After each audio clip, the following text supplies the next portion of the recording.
Baik, assalamualaikum warahmatullahi wabarakatuh. Pertama-tama marilah kita panjatkan puji syukur kepada Allah Subhanahu wa Ta'ala karena telah diberikan karunia berupa kesehatan dan keselamatan, dan tak lupa kita panjatkan sholawat kepada Nabi besar kita Nabi Muhammad SAW. Adapun judul materi saya adalah organisasi pendidikan sebagai suatu sistem sosial.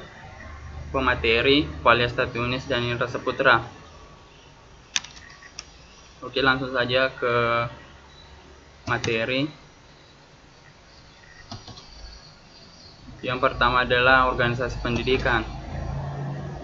Organisasi dapat diartikan sebagai dua atau lebih orang yang berada dalam suatu wadah yang sama dan memiliki satu tujuan.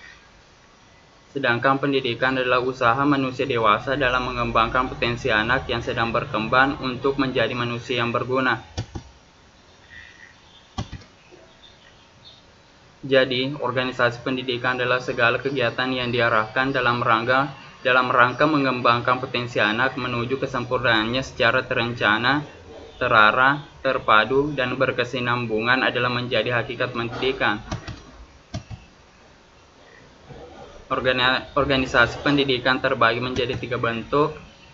Yang pertama adalah informal atau keluarga. Pendidikan informal atau pendidikan pertama adalah kegiatan pendidikan yang dilakukan oleh keluarga dan lingkungan yang berbentuk kegiatan secara mandiri. Hal ini menjadi pendidikan primer bagi peserta dalam pembentukan karakter dan kepribadian. Dan yang kedua adalah formal atau sekolah. Jalur formal adalah organisasi pendidikan yang terdiri dari pendidikan dasar, pendidikan menengah, dan pendidikan tinggi. Dengan jenis pendidikan, yang pertama adalah umum, kejuruan, akademik, profesi, advokasi, dan keagamaan. Dan adapun yang terakhir adalah non formal atau masyarakat. Pendidikan non formal meliputi pendidikan kecakapan hidup, pendidikan anak usia dini, pendidikan kepemudaan, pendidikan pemberdayaan perempuan, pendidikan keaksaraan, pendidikan keterampilan dan pelatihan kerja, pendidikan kesetaraan, serta pendidikan lain yang ditujukan untuk mengembangkan kemampuan peserta didik. Oke, adapun pengertian dari sistem sosial. Pengertian sistem menurut Tatang M. Tamri, sistem berasal dari bahasa Yunani yaitu sistem, yang mempunyai arti sebagai suatu hubungan yang tersusun atas sekian banyak bagian dan hubungan yang berlangsung antara satuan-satuan atau komponen-komponen yang teratur. Oke, adapun materi selanjutnya akan dibacakan oleh kelompok saya, Indra Saputra. Dengan ini saya persilakan.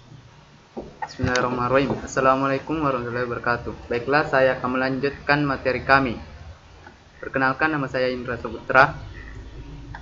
Adapun materi yang saya akan lanjutkan yaitu asumsi dasar tentang sistem sosial. Asumsi dasar dari konsep sistem sosial sendiri bermakna masyarakat, dan komponen dari masyarakat merupakan komponen dari suatu sistem sosial. Menurut Profesor Judis, sistem sosial adalah suatu perangkat sistem sosial yang memiliki nilai-nilai, norma, dan tujuan bersama.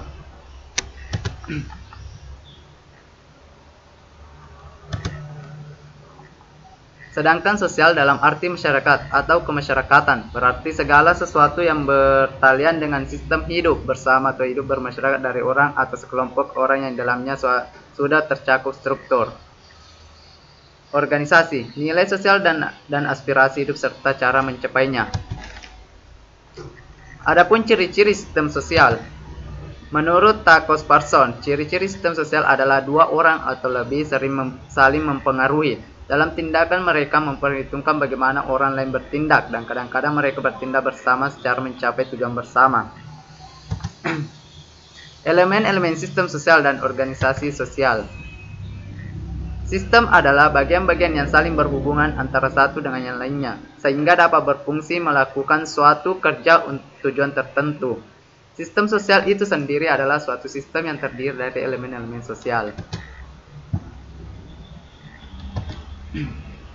Adapun ciri-ciri organisasi sosial. Yang pertama yaitu rumusan batasan-batasan operasional dari suatu organisasi jelas.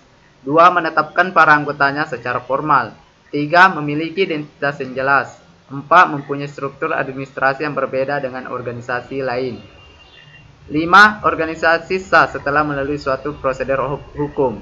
Keenam, adanya peraturan yang tertulis untuk mengawasi para anggotanya. Adapun tipe-tipe organisasi sosial.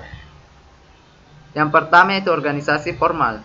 Organisasi sosial adalah organisasi di mana para anggotanya dalam usaha mencapai tujuannya dilakukan menurut ketentuan resmi dan memiliki peraturan yang tegas. Yang kedua itu organisasi informal. Organisasi informal adalah organisasi di mana para anggotanya dalam usaha mencapai tujuannya dilakukan atas dasar hubungan pribadi dengan struktur informal dan tidak ditentukan secara resmi. Organisasi pendidikan sebagai suatu sistem sosial.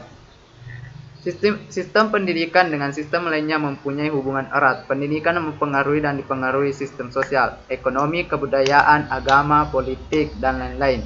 Hubungan pendidikan dengan sistem sosial berkaitan erat. Pendidikan terlibat dalam semua jenis dan jenjang proses perkembangan sosial, baik dalam mobilitas sosial, mobilitas geografis, penduduk, partisipasi politik, dan sosial lainnya.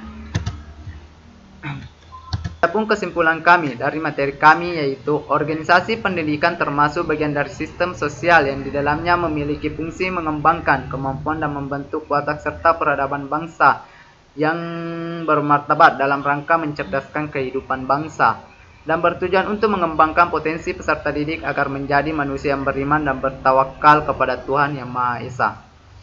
Berakhlak mulia, berilmu, kreatif, mandiri dan menjadi warga negara yang demokratis serta bertanggung jawab. Baiklah, itulah materi dari kelompok kami. Jika masih ada kekurangan dan kesalahan, mohon maaf.